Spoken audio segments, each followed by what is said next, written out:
Great to see you all. Hope everyone had a great Labor Day weekend. We did pretty good in college football across the state of Florida with Florida State beating Alabama. I can tell you, we're in Tallahassee obviously for the job, and everyone was kind of like cautiously optimistic, but very much because they just didn't know what was going to happen, right? 2 years ago, had a great season. Last year was really bad, and so it's like, what's going to happen? So there's a huge sense of relief that they were able to beat Alabama and look good doing it. And, you had Miami. It was a mild upset against Notre Dame. Notre Dame was sixth in the country, and they were able to do that. Obviously, everyone knew the Gators would win against Long Island. And then University of South Florida beat Boise State, which was ranked. I mean, they were in the top 20. So we'll see what happens with that. I think, we'd all like to see. It's in the whole playoff era. Florida State made it that first playoff year. I mean, that's probably, 10 years ago now.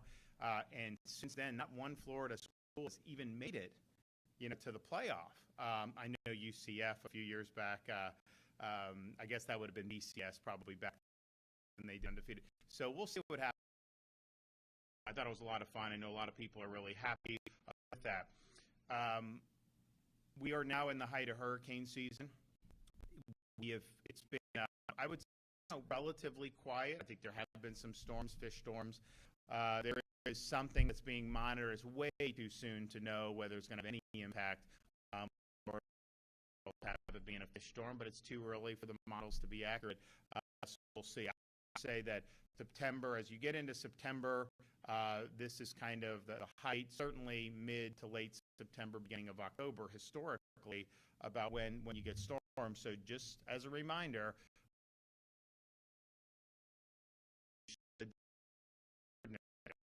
so if you haven't prepared,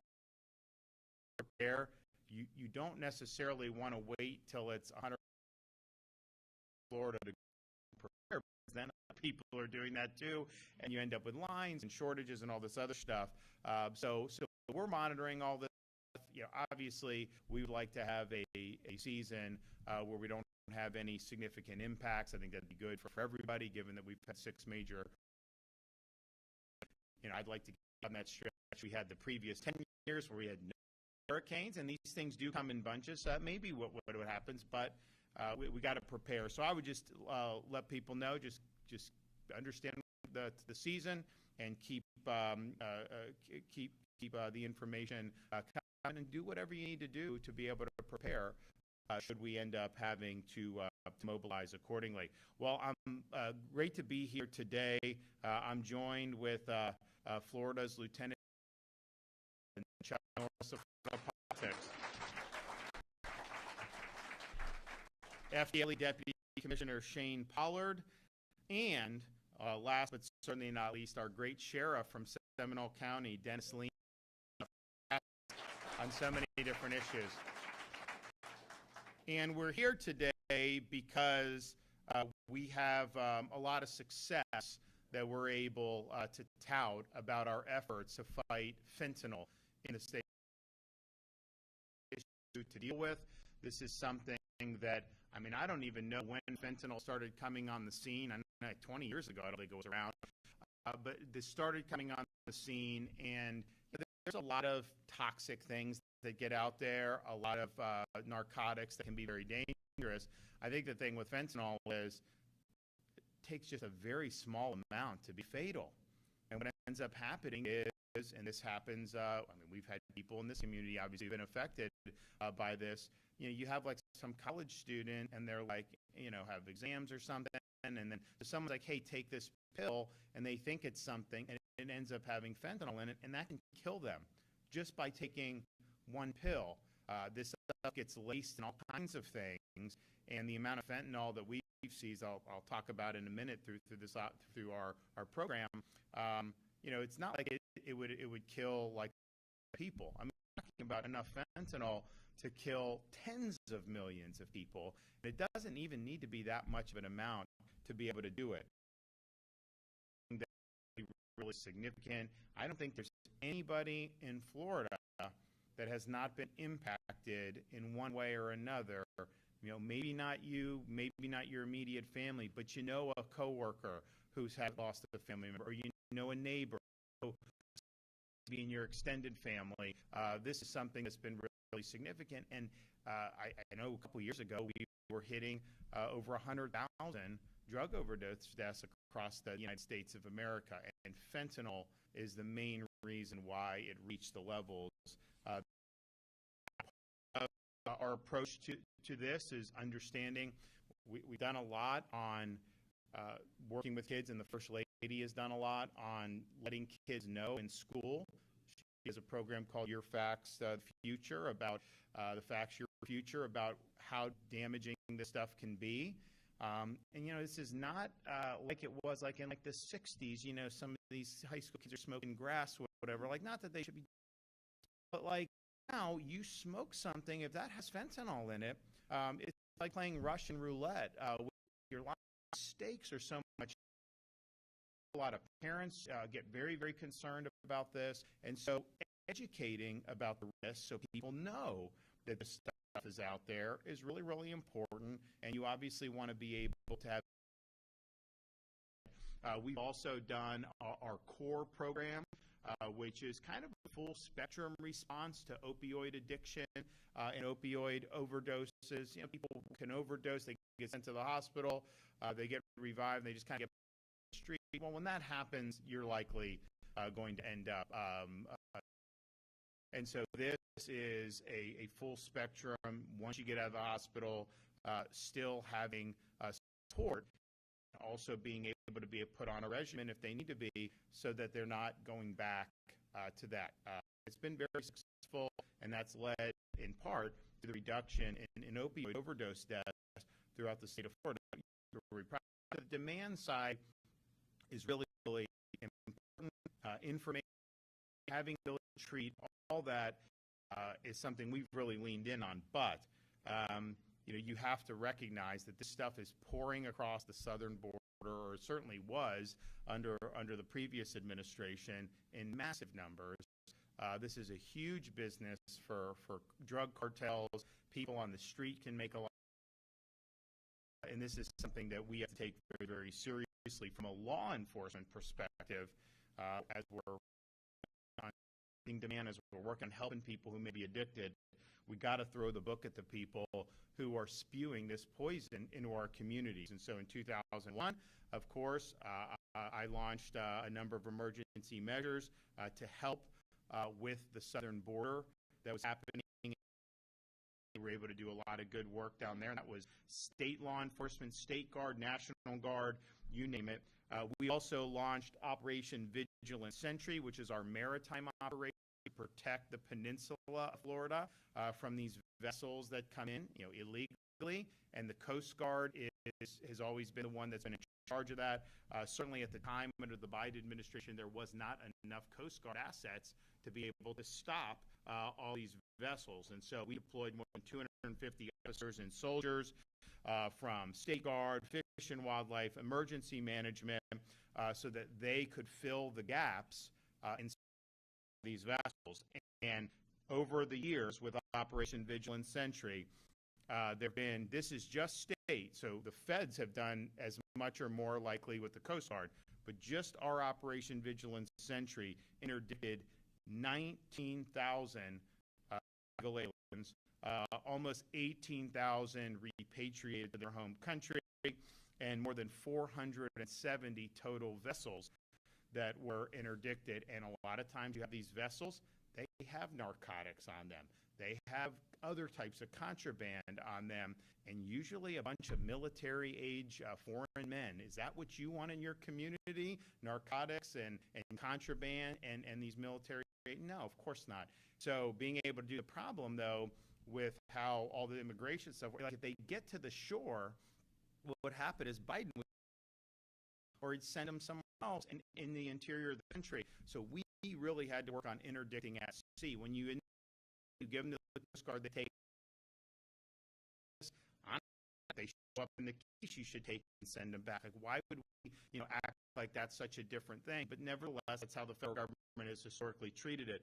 So these were really important operations, and I guarantee you, those operations have saved lives. There's no question that that has happened. Now, we also knew that we needed to do more to support our local law enforcement and continue working with our state law enforcement agencies. So in 2023, we established the State Assistance for Fentanyl Eradication Grant Program. We call it the SAFE program, which gives law enforcement funding needed to conduct large-scale drug interdiction operations across the state of Florida. This is a lot of local law enforcement agencies to fight against drug trafficking and to get hundreds of pounds of deadly drugs off the street. So here we are now, 2 years later, and honestly, I mean, maybe even a little less by the time this got signed into law and everything. So 2 years, roughly. The results have been incredible. To date, this is just through our SAFE investigations. Over 200, almost 200 SAFE investigations have led to 2,100 arrests, the seizure of 485 pounds of fentanyl, and over 63,000 fentanyl pills. So what does that mean? 486 pounds of fentanyl, 63,000 fentanyl pills. That is enough fentanyl to kill approximately 1/3 of the population of the United States of America. We have 340 million people, so that's well over 100 million people that could be killed by that amount of fentanyl. So that's really, really serious business. And it's not just fentanyl, 545 pounds of cocaine, over 300 pounds of meth, 4.6 million in drug cash, 730 in drug-related firearms, and then 76 drug vehicles have been seized as a result of the program. So these are major cartel-linked operations that are operating in Florida communities, and our law enforcement is putting a stop to it. And that was one of the reasons why I talked about the southern border so much. I'd have the critics, like obviously media and whatever, why do you care about the southern border? You're not in the southern border. Well, first of all, as an American, I care about having a border in a sovereign country, and I know people in Florida care about that too. So that's just the threshold. But what was coming across the border was not just staying in El Paso or Laredo or McAllen, Texas. It was going all across the United States of America. They wouldn't be running those operations with the drugs unless they could get it out across the United States of America. And so we knew from individuals coming, the contraband, all this stuff, that this would have a major impact on the state of Florida. And so the SAFE program was one of our ways that we fought back. And so if you look at some of the results, they are really, really encouraging. So FDLE agents in Orlando, Jacksonville, and Fort Myers earlier arrested multiple suspects that were part of a drug trafficking ring connected to a Mexican drug cartel. Coordinated takedown of these dangerous individuals all on the same day in different parts of the state is testament to the work that FDLE is doing. Their operations spanned 4 different states. One of the suspects was an illegal alien from Mexico with a standing deportation order. FDLE special agents worked for months to become embedded in these drug rings, both in Florida and in other states, so that they could uncover these drug trafficking networks. Several agents have even been close to being killed after a few undercover went bad. Thankfully, they were able to keep their cover and see these traffickers arrested, including right here in Orlando. Earlier in Orlando, FBI said a cartel member selling fentanyl and meth. They were able to seize more than 4 pounds of fentanyl during the bust. That's enough for to kill 1 million people. FDLE Orlando also arrested an illegal alien from Colombia, a former Colombian paramilitary leader responsible for cocaine trafficking, who had admitted to committing 29 murders. What are we doing with these people in our country? Are you kidding me?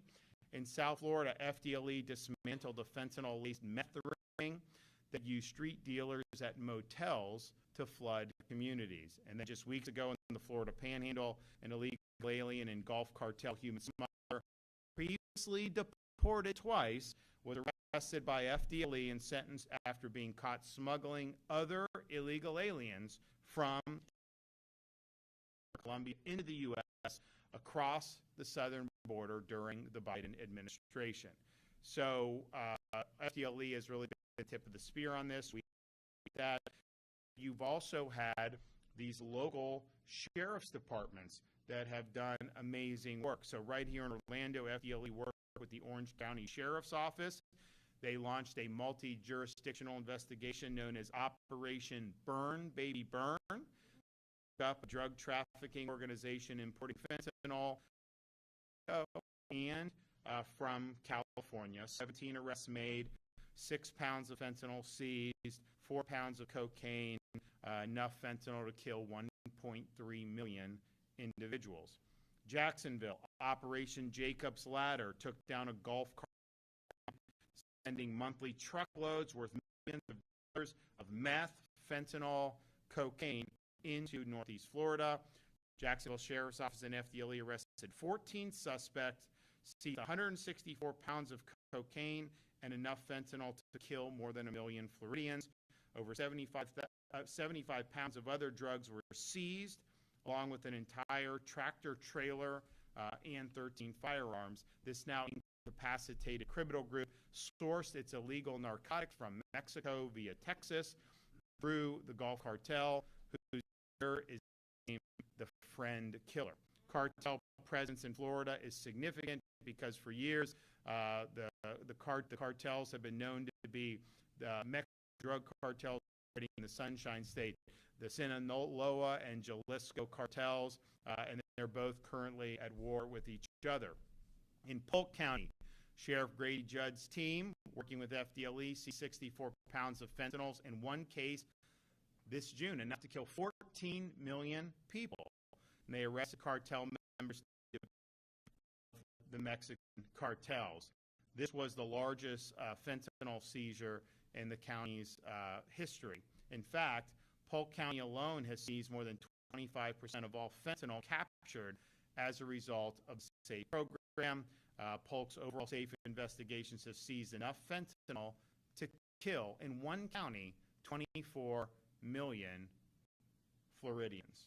In Suwannee County, a rural county that often needs financial support from our SAFE program, FDLE worked with the Sheriff's Office to seize enough fentanyl to kill the entire county of Suwannee 43 times over. Rural sheriffs and their teams are often asked to do more with less, and SAFE gives these smaller counties the muscle to match big city cartels. In June of this year, FDLE and Suwannee County Sheriff's Office seized enough fentanyl to, as I mentioned, do significant damage in their county. So the SAFE program is working. This is something that we need to continue going. Last year, I recommended an additional $20 million so that we could keep our SAFE program operational. Now, the legislature did fund some of it, but not all of it. They funded $15 million.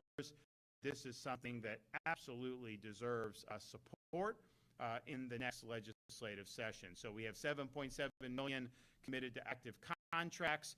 There's now about $4 million that are left for new contracts, and that may be enough to eke through the fiscal year, but it's not going to be enough to continue the momentum and continue to save lives. And so we will be recommending, when I roll out my budget later this year, additional funding for the SAFE program, and we will obviously work with the legislature to ensure that, and it's kind of rare where you fund something and then 2 years later you have significant deliverables. That's rare in government. Not as rare in Florida state government, but a lot of these results are significant. These results have made our community safer. These results have saved the lives of many Floridians. And so I want to thank everybody that's been involved in this. This is a success story. There's a lot more that needs to be done, and I know the cartels aren't just going to fold up tent just because Florida has really gotten tough. And it's not just the SAFE program. We've also have very, very strong laws in place. You know, in Florida, when I became governor, they were pushing to repeal Florida's truth in sentencing law so that people would let out a lot of felons.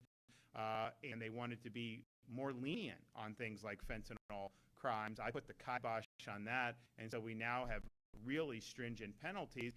And what Sheriff Lima and others will do is appropriately is, if you're dealing fentanyl and you sell it to somebody or give it to somebody who ends up overdosing and dying, you can be charged and should be charged with homicide. And that's what they're doing, because these people know that what they're doing, is killing people. So I want to applaud everyone that's been involved in that. We got to keep the momentum going. We can't get here and say, these are great successes, and then just move on to other things. There's a lot of our family members, particularly our young people. You can make a dumb decision now and then, but you'd like to think like, decision. You wake up the next morning, you kind of realize you made a dumb decision, and then just do. But this is may not get a second chance if you're taking some amount of fentanyl. So people's lives are hanging in the balance. Okay, we're going to hear from some of our other speakers. So, Jay Collins, I think a lot of you know him by now, but he was our senator from Tampa. He is a retired Green Beret. He served 23 years in the Army, has a very distinguished record in a lot of these elite special forces units. But interestingly, in the course of his military service, he ended up, losing one of his legs. And so he had a decision about, his future. He decided he'd be the first person in Army history to re-qualify as a Green Beret with a prosthetic leg. And he set out to do it, and he did it. Then he served another 5 years in Special Forces with that. As a senator, he's been strong on all the issues that so many Floridians care about, very strong against illegal immigration, all of our border policies. He's been right there supporting, very strong on combating fentanyl and supporting law enforcement. Also was the guy that got our bill enacted to ban the CCP from buying land in the state of Florida, which is something that we led the nation on. And so on issue after issue, he has run into the fights, into the fire. That's what he did in uniform. That's what he's done in political office. And even more recently, when the hostilities broke out with Israel and Iran, we had a lot of people from Florida over there. We had college students. We had other people. The airport was closed. They were, ballistic missiles were raining down. They asked for help. So the state of Florida, as we have been known to do, I authorized an emergency mission to exfil people from Israel and bring them back safely to the state of Florida. We ended up getting thousands of people out of Israel at that time to safety, and then we flew many of them from Cyprus back here. Jay was actually flew to Israel. He's on the ground, and he was personally rescuing people during that conflict while these Iranian ballistic missiles, were raining down. And, he served in Iraq, Afghanistan, all these places in his career. They didn't have those types of ballistic. So that's like a new challenge, and yet he's there doing it. So I'm very excited to be able to continue his work, and I want him to come up and say a few things right now about the fentanyl fight.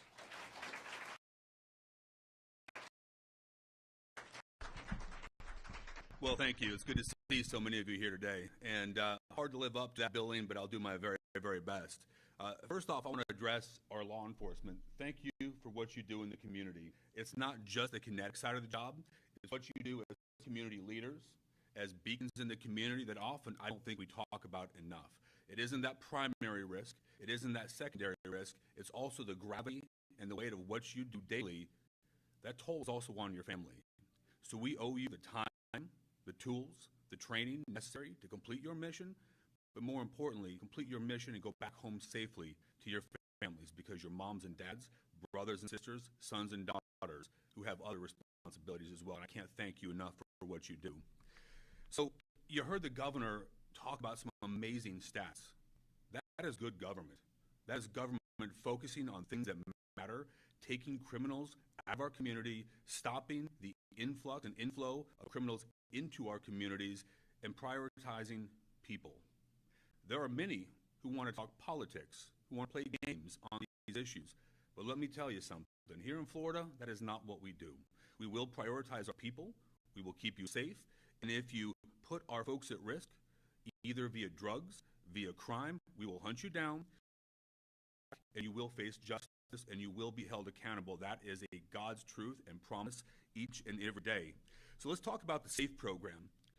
You heard about the arrests. You heard about what it did to our community and how many people it pulled off the street. You heard about the risks with fentanyl. Think about those numbers. One of those was 24 million people could have been killed by the stash of fentanyl found. That's the population of Florida. How many times over? How many pounds are being pulled from this state? How many lives are being changed? How many lives are being saved because of the heroism of community leaders? So when we talk about having your back, we don't have your back when it's easy. We have your back a week, 365 days a year, 24/7, because that's how you serve the community, and I want you to know that our government does the same thing for you. Let's talk about what our FDLE leaders do. You know, your job is so multifaceted. You coordinate and work with so many agencies, so many personalities, but the results speak for themselves. Putting your neck on the line, leading something this dynamic, finding ways to solve problems that people haven't done before, i.e. getting outside our borders, getting out there in the water, interdicting them before they come to the state. That's life-changing. That changes policy. That puts in perspective on an old mission. You know, it's a blessing to get to serve our governor, our state, our people, the way I do as lieutenant governor. But when I tell you politics wasn't a plan, y'all, I unequivocally mean that. I wanted to be on a boat in the Gulf fishing with my kids after 23 years as a Green Beret. But you know what matters? Leadership matters. Look at where we have come from, where we are, and our future is bright because people stood in the breach, protected you from things like this, stood up for the things that matter, and now we are an economic juggernaut, an educational juggernaut as a state, and people are coming here and fleeing states with liberal ideology. Recently, you saw that I had the opportunity to fly to California and bring back that individual who killed 3 people on our roads. You know, we were accused of that being performative, but let me explain something here. Leadership isn't sitting at a desk. Leadership is getting out here and addressing the issues, getting out there and dealing with the problem firsthand. Now, I don't know what many people thought, but I wasn't really sure what Gavin Newsom was going to do, how California was going to stand up. Do you think they espouse our values? How many lives have been lost because of Gavin Newsom's failed policies, his inability to stand up for the American citizen? We're done with that here in Florida. We don't do it that way. We will never do it that way, and we are not going back because each of you, your families, your lives matter, and that is what we're focusing on right now. So just to bring this thing in for a landing, guys, if you put people at risk, if you bring drugs across our border, if you stand up and you push back against our law enforcement, we have their back. They will find you. You will be able, and you will go to jail and serve your time because we care about people. We care about the rule of law, and Florida is the shining city within our nation. We are that state that leads. Remember, when America wins, Florida is leading. We are those people. We led from the front, and we will not go back. So thank you, God bless you, and God bless these United States.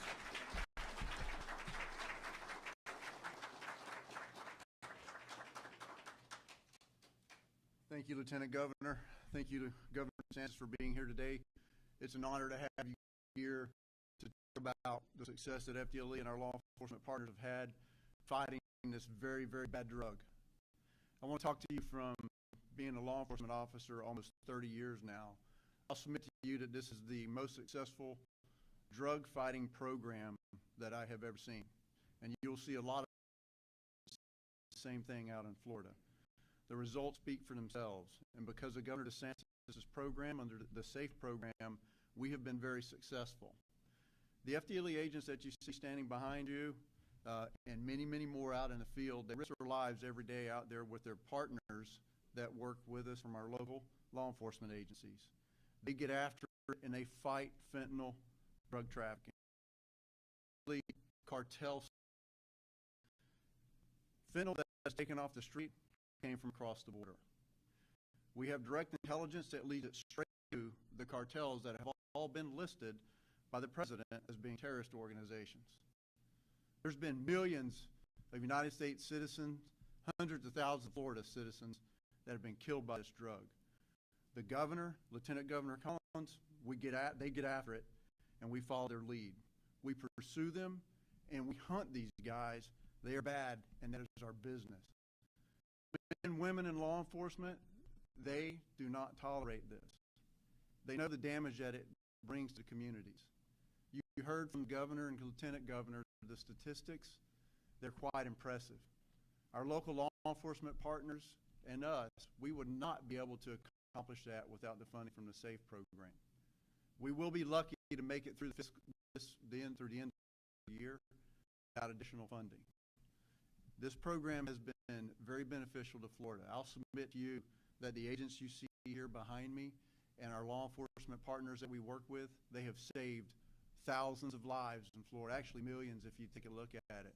Because every drug dealer that's been taken off the street, it sends a ripple effect, and it resolves many other issues. These are not small-time drug dealers or users that have been taken off. All of these traffickers, over 2,000, they are drug traffickers. They are not users. Those are the ones that we target. The funding that comes from the SAFE program allows us to identify those, zero in on them, and eliminate them from our communities. They get lengthy prison sentences. And it's not just times these cases go into what we call racketeering investigations. And the penalty is severe for those. Decades in prison, so that they cannot impact our communities anymore. And I'll close lastly by saying I want to thank Sheriff Lima, and I want to thank Sheriff Judd, Sheriff Chad Chronister, and many, many more law enforcement partners. It'd take me a bit to name them all, for the fantastic work that they do out there for Florida every day. These guys, they really get after it, and it's an honor to work with them. And I'll close by saying it's a highly motivating thing whenever you have your state leaders come in to where you're at and speak about the success of the results. Thank you very much, gentlemen. I'll turn it over to you, sir. Okay, Sheriff.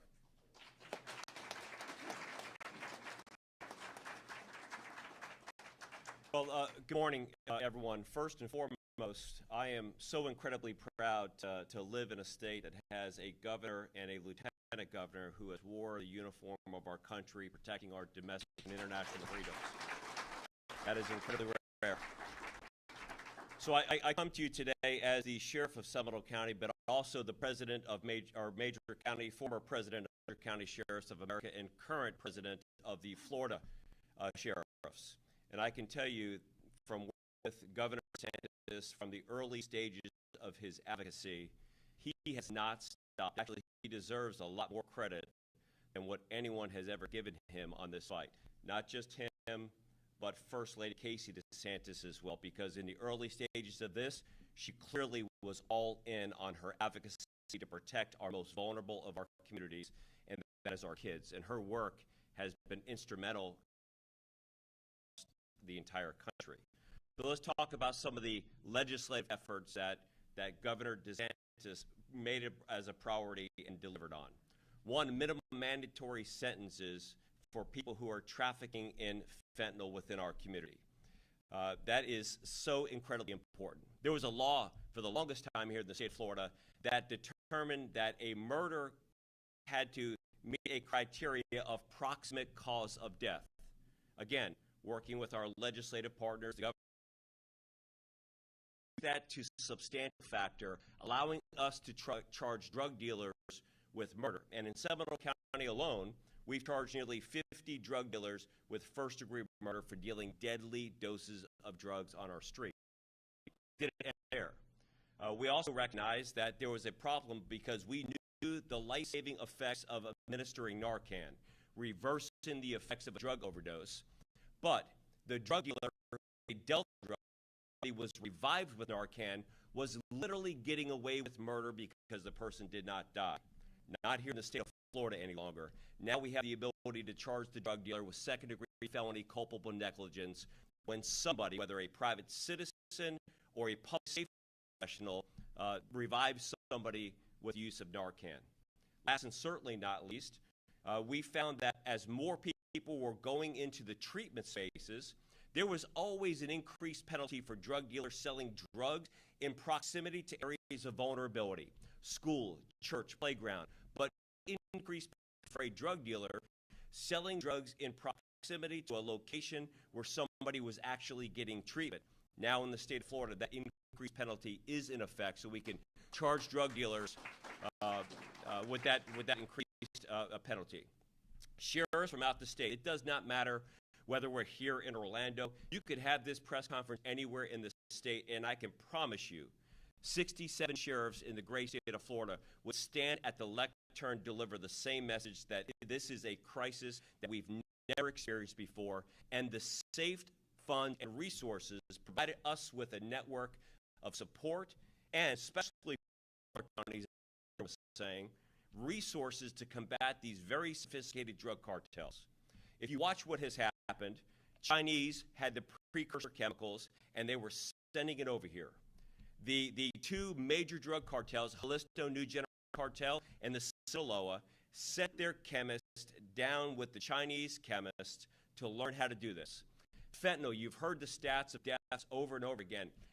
It is 100 times more potent than morphine, 50 times more potent than heroin, or a microgram, not even visible to the human eye, is a lethal dose. This is why it's such a significant problem.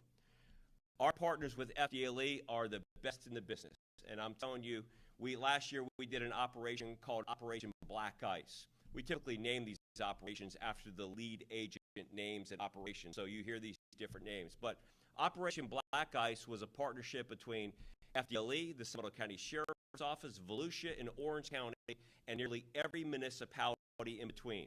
This was a 6-month operation using resources from this SAFE program. Let me give you just kind of a snapshot of what the results were. There were more than 50 pounds of cocaine, 4 pounds of fentanyl, 4 pounds of black tar and brown heroin, 23 guns that were taken off the street.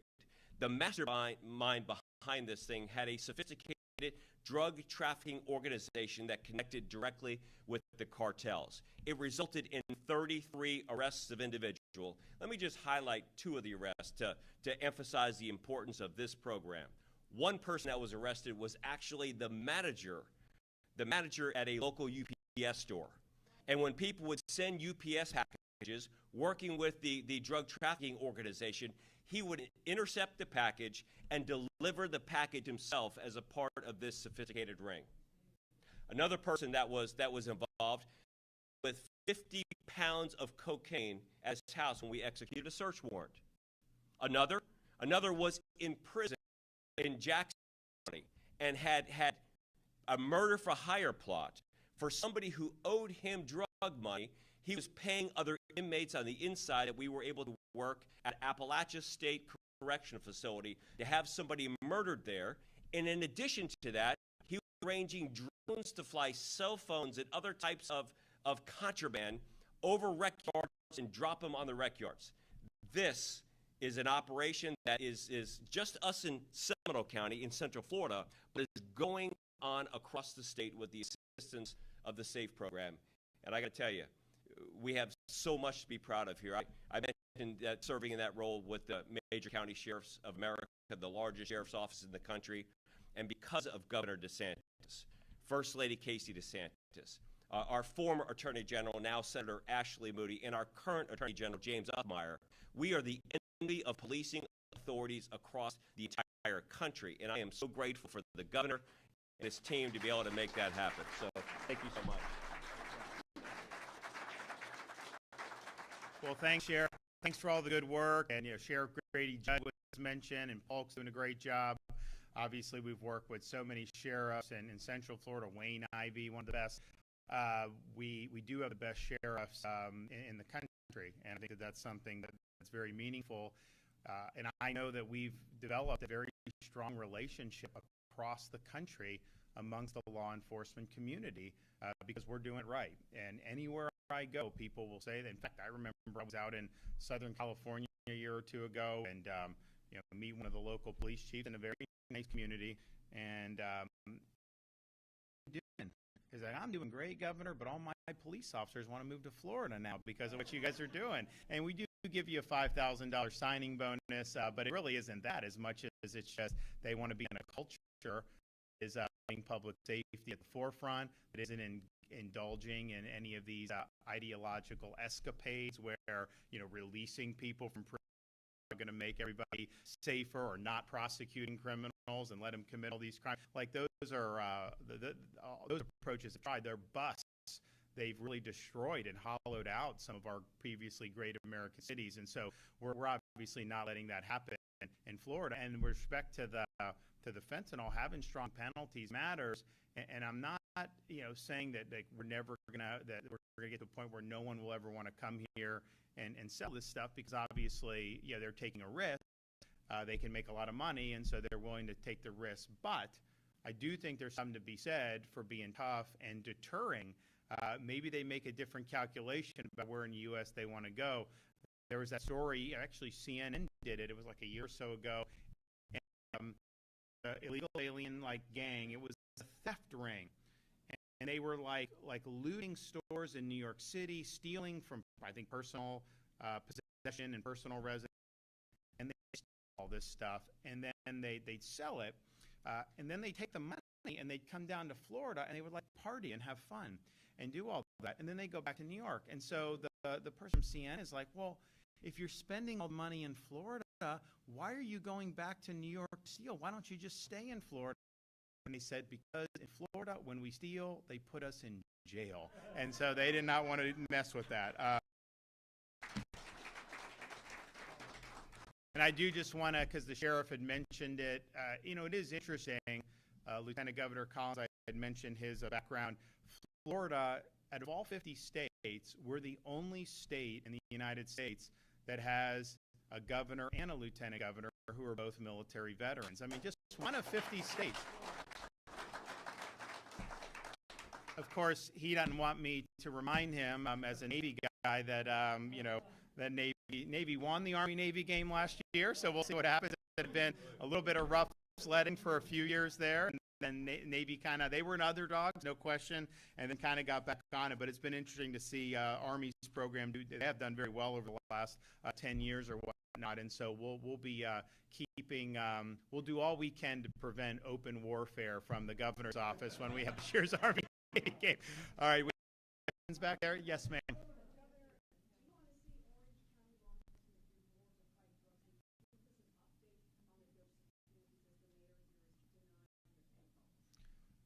So a couple things. So I would draw a distinction between rank and file law enforcement and the law enforcement and the state attorney in Orange County. She obviously is not gung-ho about doing what needs to be done. And, we've obviously held her accountable in the past.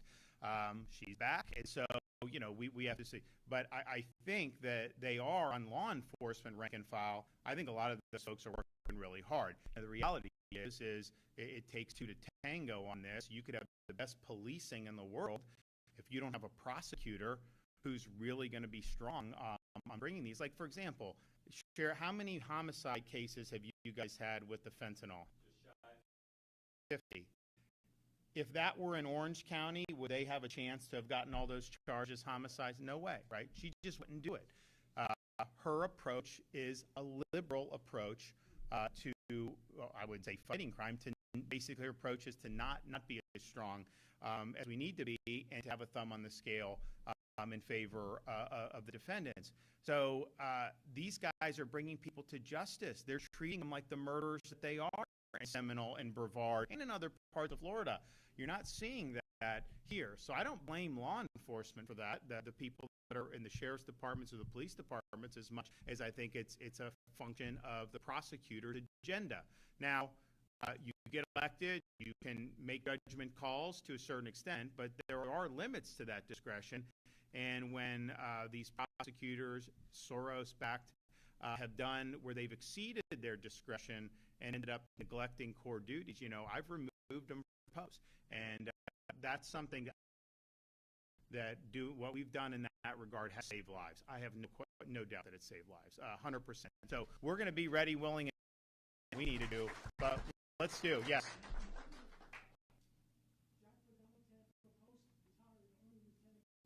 All right. Hooah.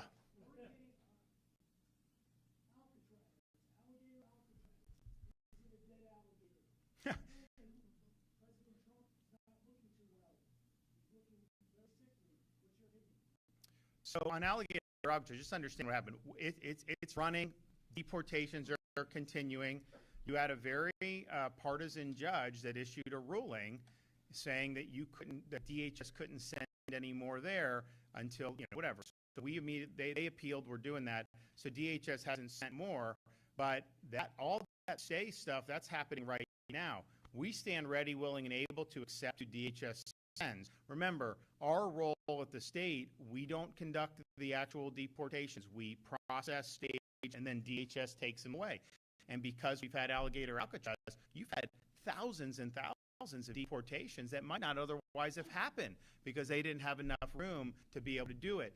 So we're ultimately going to win that fight. Now, I also announced that we had demand even beyond alligator Alcatraz, and so we have this deportation depot up in Northeast Florida, Baker County, right next door to Jacksonville. So that'll be able to hold another 1,000, 1,500. Now, one of the reasons why we did alligator Alcatraz is because that's an airport down there. And so they built the temporary facilities with federal reimbursement. I mean, I hear people say, oh, Florida is out this money. No, we spent money and we will get reimbursed. And getting illegals out, that saved you money because they are costly if they go to the medical care or all this other stuff. But we're getting reimbursed for all that stuff. So Florida will clearly benefit from a taxpayer perspective. I don't think there's any question about that, given all that's said and done. But there's the runway right there. So you go a couple thousand feet, and DHS can pick them up and go. So that was why it was really attractive from an efficiency perspective. Baker County is not far from the Lake City Airport. It's just going to require loading people and driving. It's like maybe 10 minutes down the road, and then they can be flown out of Lake City. So that will happen. That will be good. We're also working because we were up in Panama City talking with law enforcement, and you're in the Panhandle. Sending to alligator Alcatraz, that's a long way. Even sending to the deportation depot in North Florida, that could be 3 to 5 hours depending on where you are in the Panhandle. And so, is there a way to get a facility that's going to be closer to us? And so we said yes. So we're actually in the process of figuring out how we can set up a Panhandle pokey, and we're going to have that in the Panhandle. And so the mission continues.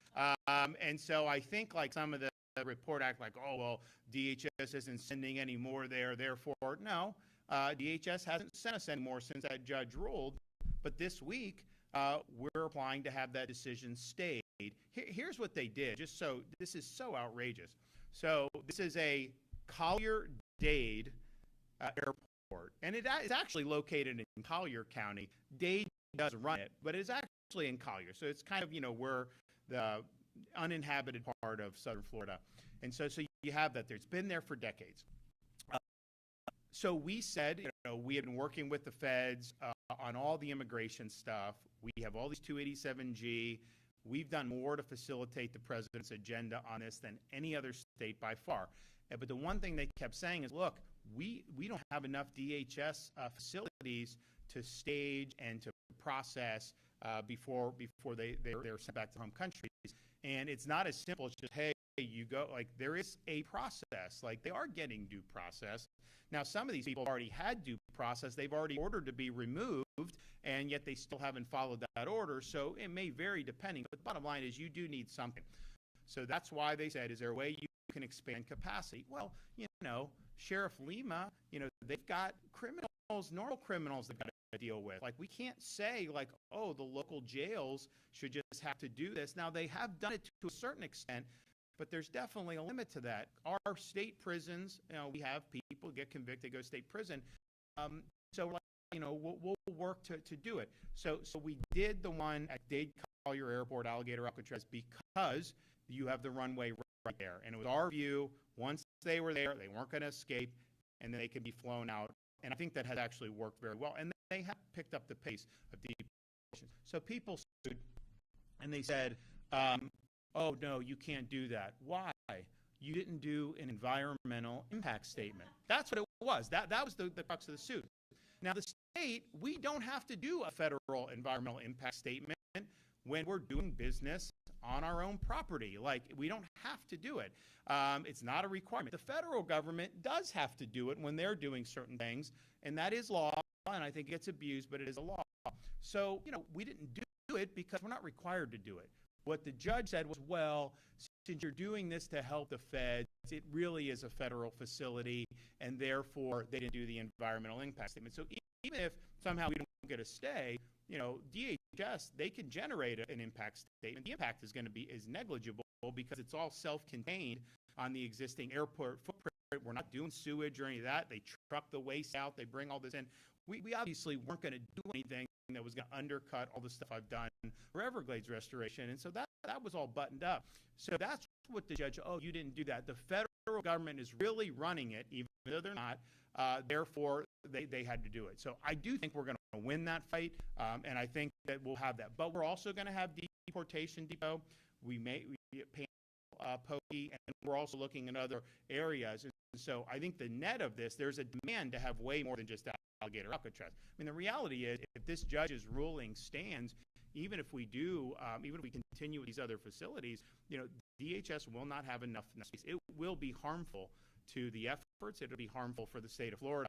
So we're very confident that they're going to do. And DHS, I think their position is, look, if a judge tells us not to send, then we'll send them other places, and that's fine. That's their prerogative to do. But it's still being operated.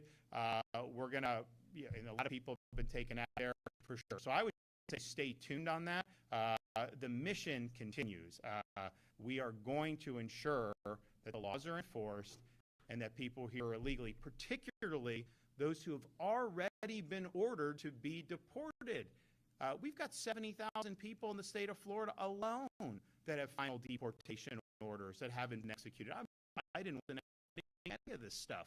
So just that, we need. But you need infrastructure to do it. So I think that's all going to work. Funny because you have like a narrative when it was set up, and a lot of people in legacy media, but also on the left, this is so bad. It's so bad that you have this. Then when a judge says don't send any more, they're like, see, you're not accepting any. Do you not want it, or do you want it? Do you want it to keep operating? So the mission continues. That we do, but ultimately we're there to facilitate the mission, to help the federal government using our own facilities, using our own personnel or contract, however they end up doing it. But everything we're doing on this mission, everything we're doing is reimbursable from FEMA. So Biden was reimbursing the hotels for housing illegal aliens in Manhattan. The Trump administration is reimbursing states for helping with detention and processing prior to them being repatriated to their own country. And I think that's the way it should be.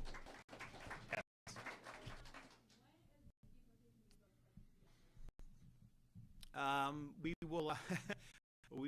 It is momentarily. We will have an announcement on that maybe pretty soon. We may. You'll find out. I think. I mean, the runway we said when I announced it is basically the timeline that we'll be on. Yes.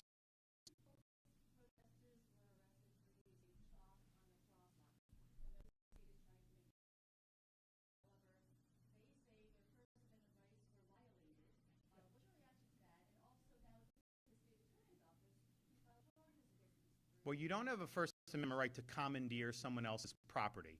You have a First Amendment right to paint your own property and knock yourself out if that's what you want to do. But when you have a state crosswalk or a road, the law in the state of Florida is now that there's not markings or that's not going to be used for those purposes. FDA issued a memo to explain that a couple months ago. Everybody's been on about that. But, this is kind of instructive, a civics lesson here. You do not have a right to take somebody else's property for your messaging purposes. Like, that's never been what the First Amendment has said. We just got to be clear on that. And I also say, I've approved a lot of money for a Pulse Memorial. Where is it? Why haven't they gotten that? lot of money has been frittered away over the years. I think I don't know I'm certainly supportive of an actual were murdered that day. One of the most horrific mass killings in American history. Yeah, I've approved for that. Some process that's not different from state law. So look, 5%.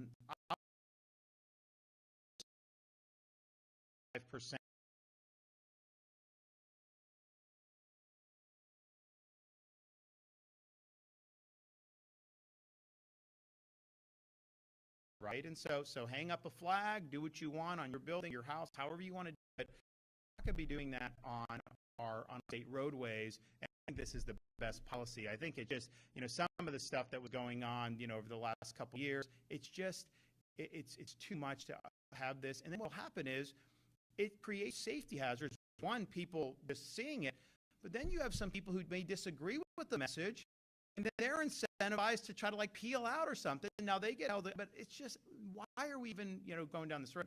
So we are going to make sure that, that law is enforced in an even-handed way. Use it by yourself. You can say it. You project it how you want on your property. You can do all the things that we've always been able to do, but just don't use other property to do it. Look, I'm under no illusions about the state attorney from Orange County. I think it's likely going to be political decisions. I get that. I understand that. But the reality is our role from the FDOT perspective, the Florida Department of Transportation, is to make sure the roads remain clean, make sure that of this say, this community, that community can do it, not you, not you. No, we're just going to say the roads aren't going to be used for those purposes. Now, there's Delray Beach, I think, has a hearing in Orlando today. I think Key West tomorrow in front of FDOT. They have basically taken the position, even though the law is what it is, even though FDOT has issued guidance, able to be a law unto themselves and do whatever they want. And look, that's not the way this system of government operates. We have elections, people get elected, they pass legislation. I, as governor, sign this into law. So not only do I have a right to make sure that it's enforced, I have a duty to do it. And I took an oath to discharge the office and to do all that. So they just decide they don't like the law. They want to do what they want to do. That just isn't going to fly. It is not going to fly. So eventually FDOT will be able to correct it in Delray and correct it in Key West. But I would note a lot of places had, and once they were apprised of the new policy, they were like, fine. And they basically said, yeah, that's the law, that's the law. So it's only in certain areas where you've had folks think that they shouldn't abide by it. But most of the places in Florida have understood that. And that's with messaging that, probably a lot of people would be supportive of. That is not allowed either, because we're just saying that's not what the roads are for. Yes. It's not political at all. The reality is, we were here with Blaise Ngolia, the chief financial officer, who's doing a fantastic job. He is a bulldog when it comes to standing up for taxpayers. And isn't that what you want? We want to highlight the growth. We have people that will come to us and say they're getting pinched by property taxes because their homes are being valued for more than what it was. And by the way, what goes up goes down.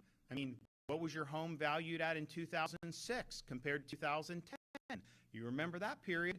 Probably worth more in 2006 than it was in 2000 in almost every instance. Imagine, given what happened with the market. So these things go up and down. So folks come, and then I have to usually remind folks your property taxes are local.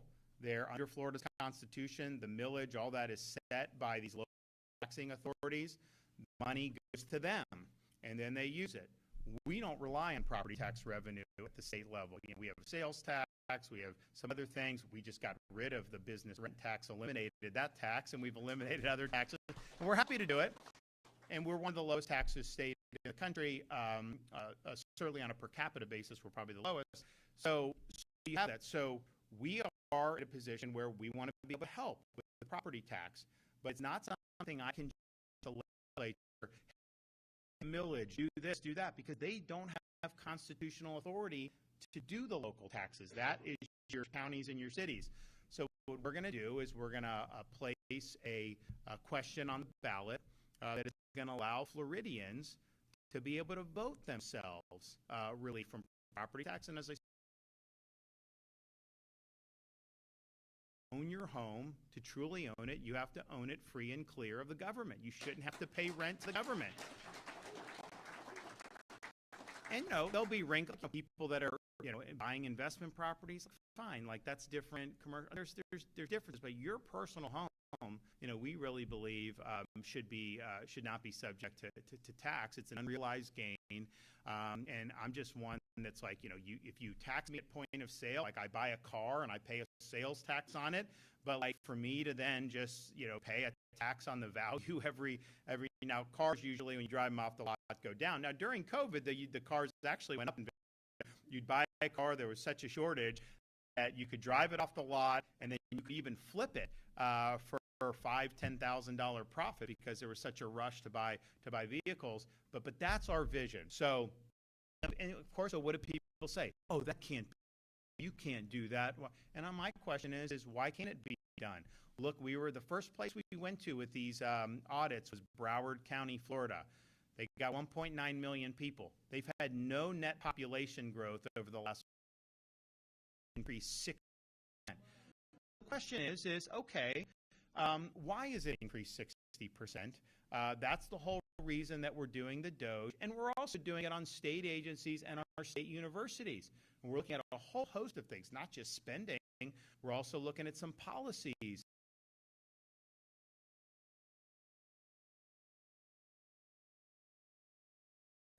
The books, the first state made DEI from our public universities. We did that years ago. But are you repackaging that under another name? Or is that being smuggled into lower level universities? So we're looking at all that stuff, and we're looking at ways state agencies can do better. Although I do point out, if you look, the budget that we're under right now in Florida is spending less than last year's budget, and last year's budget spent less than the year before. I don't think there's any places that are actually reducing spending while still doing major things like teacher salary increases, moving Florida forward. I mean, our I-4 stuff we're doing has already made a big impact. We're going to do a lot more there, billions, and we're proud of doing that. But we're doing it on a budget. But yet even so, I could say, since I've been governor, we've retired almost half of the state's taxpayer-supported debt for all its history. We're the second lowest per capita spending in the country.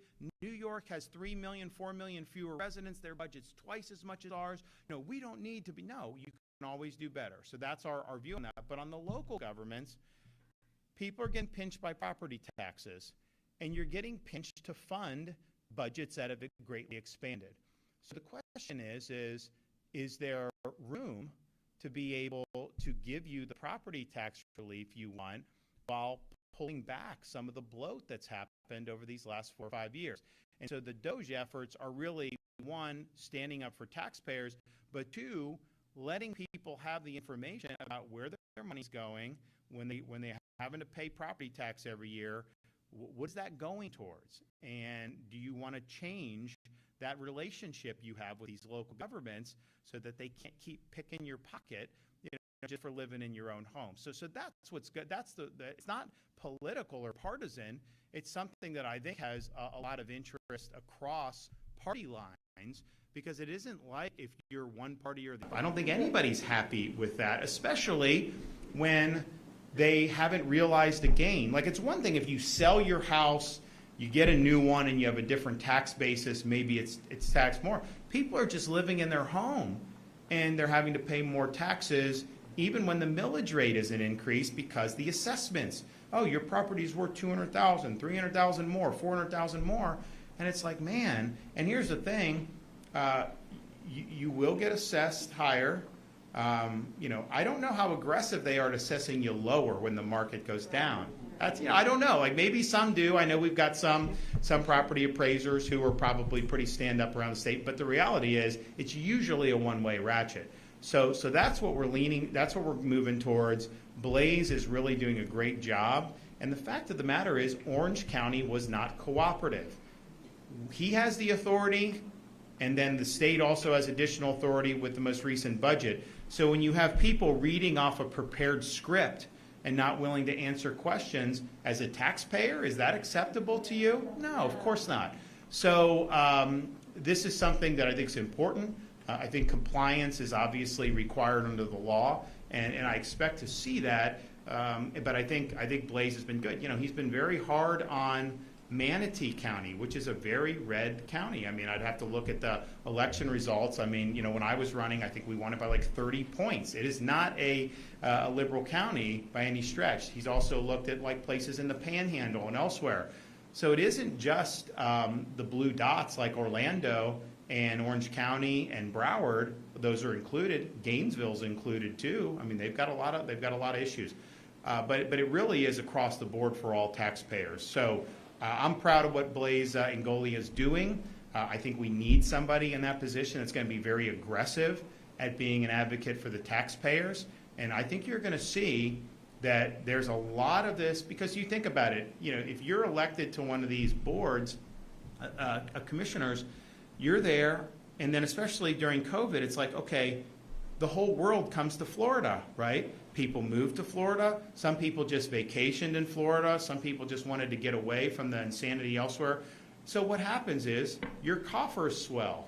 So they're getting, property values are going up. People are buying homes, a lot of times sight unseen. You go back to like 2021, 22, people were buying homes without even seeing them. They'd be on the market and like an hour later it'd be sold. That was happening frequently in Florida. And so you had this rush, and then they're buying homes and the values are going up and the prices are going up. And that means more money is flowing into these coffers. And so how many of the local governments responded by doing really significant property tax reductions? Not very many did that. They basically spent the money. And there's also other things about, do they put money away? What do they have here? All this other stuff. So people deserve the truth on this, and I think that the audits that Blaze are leading, we've called it the Florida Agency for Fiscal Oversight, our FAFO audits, and I think it's something that's really, really good for the people of the state of Florida. But you got to stand with taxpayers. I mean, we're the free state of Florida because we respect taxpayers. We do that at the state level more than anywhere. But we need to do it at the local level as well. All right, thanks, everybody. A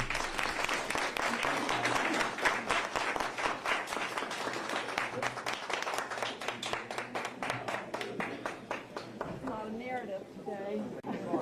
It was great meeting you.